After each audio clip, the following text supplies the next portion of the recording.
शुरू करते हैं समांतर श्रेणी के अगले प्रश्न। तो कह रहा है कि एक समांतर श्रेणी, देखिए प्रश्न जरूर ध्यान से पढ़ेंगे, प्रश्न पढ़ने में कई चीज़ छूट जाती है। तो समांतर श्रेणी दे ही रखा है, समांतर श्रेणी है, यानी कि जो भी रूल है सार्वंतर वाले वो सब अप्लाई होंगे यहाँ पर। ए प्लस बी कॉमा यानी पहला पद है, A plus one plus B यानी कि दूसरा पद है, A plus one plus B plus one यानी तीसरा पद है। तीन पद दे रखे हैं, कम से कम तीन पद दिए होने चाहिए कि अगले तीन पद ज्ञात किए, यानी चौथा पांचवा छठा पद ज्ञात करना है। तो यहाँ पर हम पहले सार्वंतर निकालें। तो सार्वंतर क्या होगा, किसी भी बाद वाले से किसी भी पहले वाला घटा दें।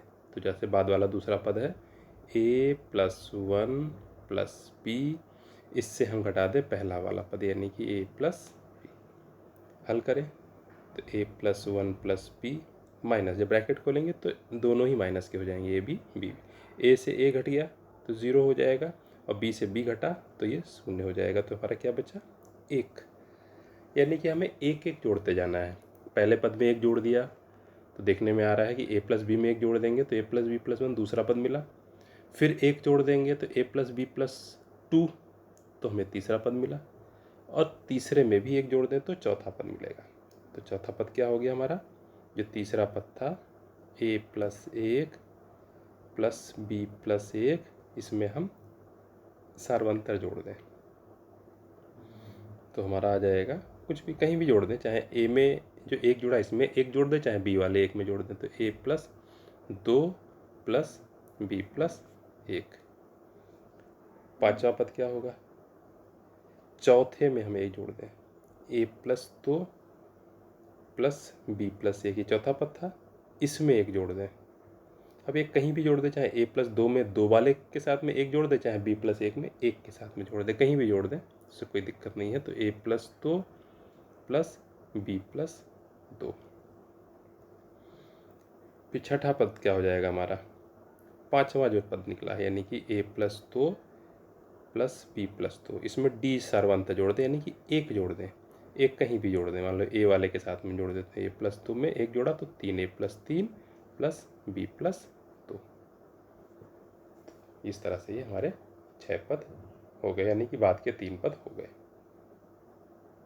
फिर अगला,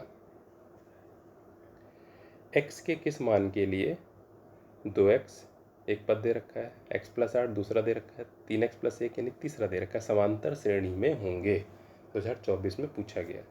अगर ये समांतर श्रेणी में है तो पदों के बीच का अंतर बराबर होना चाहिए, सार्वंतर। तो यहाँ पर हम निकाल लेंगे T2 माइनस T1 निकालें। तो जब इसको प्रश्न को लगाएंगे हम बोर्ड में, तो पहले ये लिखेंगे तीनों पद 2x कॉमा एक्स प्लस आठ कॉमा 3x प्लस वन। फिर इसमें हम लिखेंगे यहाँ पर कि T1 क्या है, तो T1 है हमारा 2x। फिर नीचे लिखेंगे T2 क्या है, T2 है हमारा x प्लस आठ। फिर नीचे लिखेंगे T3 क्या है, T3 हम लिखेंगे 3x प्लस वन ना लिखेंगे। फिर नीचे लिखेंगे अब T2 माइनस T1, तो घटा देंगे तो x प्लस आठ T2 था माइनस T1 यानी 2x है। तो जब घटाएंगे तो हमारा आ जाएगा 8 माइनस एक्स। फिर T3 माइनस T2 करेंगे तो 3x प्लस एक था, माइनस घटाएंगे इसमें से x प्लस आठ घटाया तो ब्रैकेट है बना लेंगे। हल करेंगे तो 3x प्लस एक माइनस एक्स माइनस आठ। हल करेंगे तो आ जाएगा हमारा 2x और माइनस सात। अब यहाँ पर हम भाषा लिखेंगे, चूँकि ये समांतर श्रेणी में है इसलिए T2 माइनस T1 बराबर होगा T3 माइनस T2 के। यहाँ पर भाषा जाएगी और फिर हम इसके मान रख देंगे। T2 माइनस T1 का मान 8 माइनस एक्स बराबर T3 माइनस T2 का मान 2x माइनस सात। सात को हम इधर पक्षांतर कर दें, x को हम इधर ले आएँ तो हो जाएगा 8 प्लस सात बराबर 2x प्लस एक्स, यानी कि 15 बराबर 3x या 3x बराबर 15। 3 3 से भाग दे देंगे तो x बराबर एक तरीके से 15/3 यानी कि 5। तो x का मान हमारा आ जाएगा यहाँ पर 5। तो x बराबर 5 के लिए ये प्रश्न जो यहाँ पर कह रहा था, ये पद जो है ये सारे समांतर श्रेणी में होंगे। तो 2024 में पूछा गया था, तो भाषा भी इस तरह से लिख दी जाएगी, सवाल लग जाएगा। 13, जांच करनी है कि निम्नलिखित स्थिति से प्राप्त अनुक्रम समांतर श्रेणी में है या नहीं, जांच कीजिए। दे रखा है प्रश्न। प्रत्येक वर्ष खाते में प्राप्त राशियों की सूची जब 100 रुपये 4% प्रतिवर्ष की चक्रवृद्धि ब्याज की दर से जमा किया जाता है। देखिए प्रश्न जो है थोड़ा सा जो है यहाँ पर चक्रवृद्धि ब्याज वाला आ गया, तो उसका हमें थोड़ा सा लगाना पड़ेगा यहाँ पर कि 100 रुपये जमा है और 4% प्रतिवर्ष की चक्रवृद्धि ब्याज की दर से। चक्रवृद्धि ब्याज और साधारण ब्याज का यहाँ पर हमें कॉन्सेप्ट पता होना चाहिए। साधारण ब्याज जो है वो हर साल जो है जितना मूलधन जमा करा था उसी मूलधन पर मिलेगा। 100 रुपये जमा करे हैं तो 100 पर ही हमको 4 रुपये मिले, तो भले हमारे खाते में 104 हो गए हों, लेकिन दूसरे साल जब हमें फिर से ब्याज मिलेगा तो फिर से 100 रुपये पर ही मिलेगा, भले हमारे खाते में अब ज़्यादा रुपये हो गए। और चक्रवृद्धि ब्याज में क्या है कि अगर 100 रुपये जमा करें और पहले साल 4% यानी 4 रुपये ब्याज मिल गया, अब 104 हो गए, तो दूसरे साल जो ब्याज मिलेगा वो 104 पे मिलेगा। इस तरह से वो बढ़ता जाता है। तो यहाँ पर हम देखें तो समझ में आ रहा है हमें कि एक जैसी बढ़ोतरी नहीं होगी।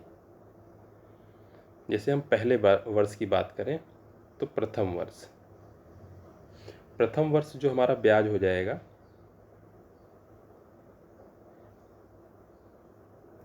वो हो जाएगा 100 का 4%। मतलब बटे 100, तो ये बटे वाले 100 ऊपर वाले 100 में भाग हो जाएगी, हट जाएंगे तो 4 रुपये ब्याज हुआ। तो हमारा जो कुल धन राशि हो गई अब कितनी हो जाएगी? 100 रुपये तो हमारे पहले से जमा थे, 4 रुपये हमारा ब्याज मिल गया, तो हमारे हो गए 104। अब दूसरे वर्ष के लिए बात करें तो दूसरे वर्ष ब्याज क्या है? ब्याज तो हमारा वही है 4%, लेकिन अब 4 किस पर लगेगा? हमारा 104 रुपये पर। तो 104 का 4%, जैसे ये करेंगे तो ये दशमलव में आ जाएगा कुछ, देखेंगे 104 और 4 की गुणा कर देंगे तो 416 बटे 100, तो इसको हम हल करेंगे तो 0 हटेगा, ऊपर 2 अंक के बाद में दशमलव लग जाएगा, 4.16 आ गया। यानी कि अब दूसरे वर्ष में धनराशि हमारी क्या हो गई? 104 प्लस 4.16। 104 रुपये हमारे पहले से पड़े थे, 4 रुपये 16 पैसे ब्याज हो गया, यानी कि 108.16। अब तीसरे वर्ष में हम देखेंगे, तीसरे में ब्याज क्या हो जाएगा? 108 रुपये 16 पैसे हमारे पड़े थे, इसका 4%।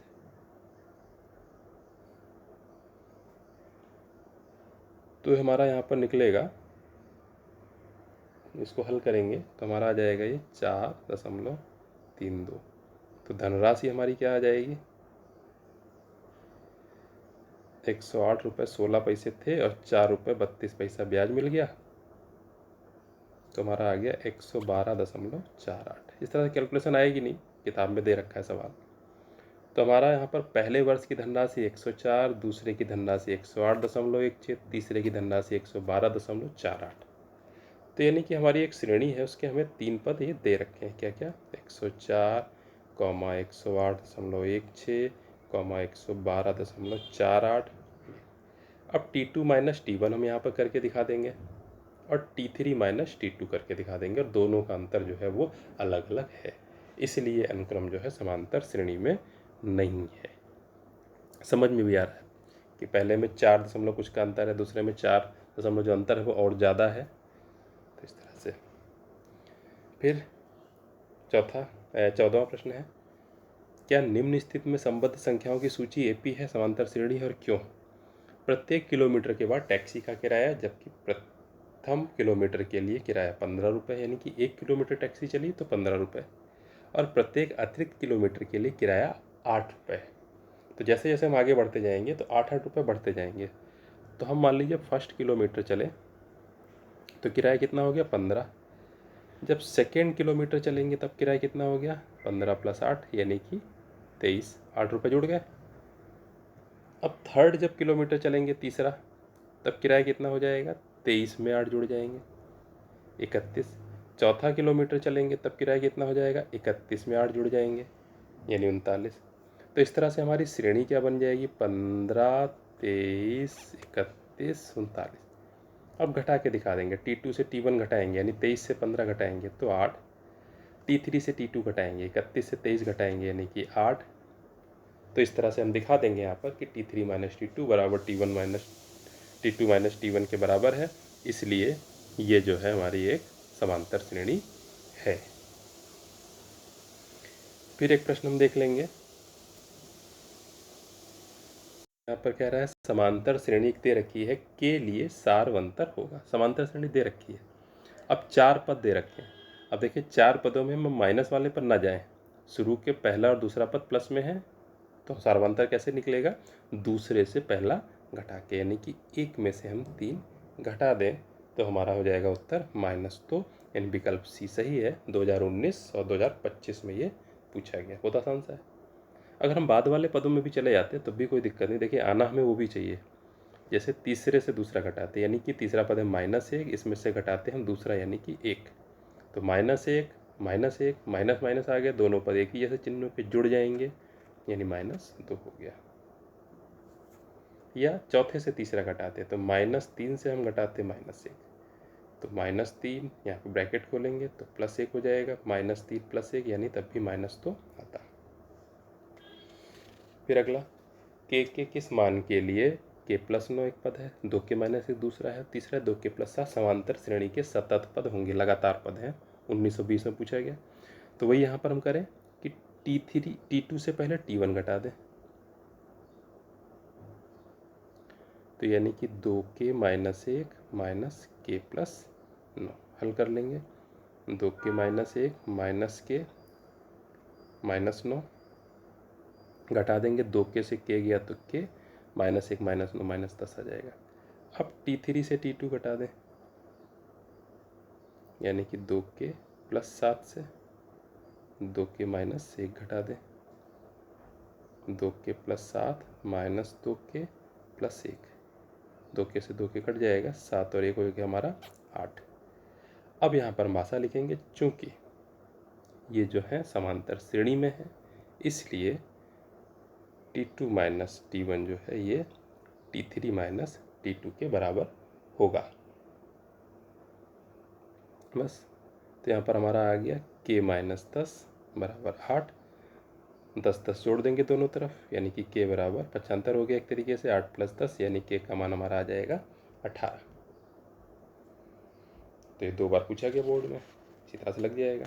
फिर किसी समांतर श्रेणी का nवां पद दे रखा है, इसका सारवांतर ज्ञात करना है।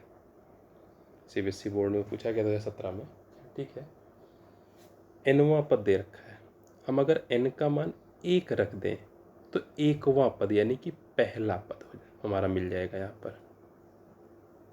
पहला पद, तो n का मान 1 रख दें तो 6 × 1 + 2 यानी कि 6 × 6 6 और 2 8, तो 8 हो गया हमारा पहला पद। दूसरा क्या हो जाएगा हमारा, n का मान 2 रख दें, 6 × 2 + 2 यानी 6 दूनी 12, 12 और 2 14। तीसरा n का मान 3 रख दें, 6 × 3 + 2, तो 6 × 18 तो 20।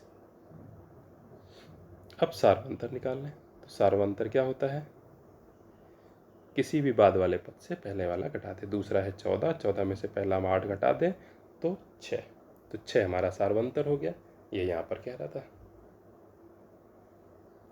फिर अगला समांतर श्रेणी एक दे रखी है, इसका सारवंतर होगा। 2020 और 2024 में पूछा गया। 4 पद दे रखे हैं, बहुविकल्पी है, तो हम माइनस वाले के चक्कर में ना पड़े, चौथे से तीसरा घटा दें, 7 से 3, तो हमारा 4 आ गया, विकल्प ए सही है। और बाकी हमारा कॉन्सेप्ट क्लियर है तो कोई दिक्कत ही नहीं है। हम दूसरे से पहला घटाएं, दूसरा पद है -1, इससे हम घटाएं पहला यानी कि -5, ब्रैकेट खोलें, -1 के पहले कोई है नहीं है तो माइनस का ही रहेगा, -5 के पहले एक और माइनस है तो ब्रैकेट खोलने से प्लस बन जाएगा, +5, तो -1 + 5 यानी 5 में से घटा भी 4 आ गया। हमारा कॉन्सेप्ट क्लियर है तो इस तरह से भी लगा सकते हैं। तीसरे से दूसरा घटाएं, 3 -1 यानी कि ब्रैकेट खोलेंगे, 3 + 1 यानी कि 4, तो ये ए वाला सही है। तो इस तरह से हमने समांतर श्रेणी के कॉन्सेप्ट पढ़े और बिना किसी सूत्र के, यहाँ पर अभी कोई सूत्र नहीं पढ़े, प्रथम पद पता था, सारवंतर पता था, और प्रथम पद में हम सारवंतर लगातार जोड़ते चले गए तो आगे के पद बनते चले गए। या हमें पद दिए थे तो किसी भी बाद वाले पद से हम किसी भी पहले वाला उसके जस्ट पहले वाला पद घटा दें तो सार्वंतर निकल आता था। तो इस तरह से पढ़ा है। अब आगे की प्रश्नावलियों में क्या होगा, सूत्र आ जाएंगे, तो उनको हम देखेंगे अगले वीडियो में।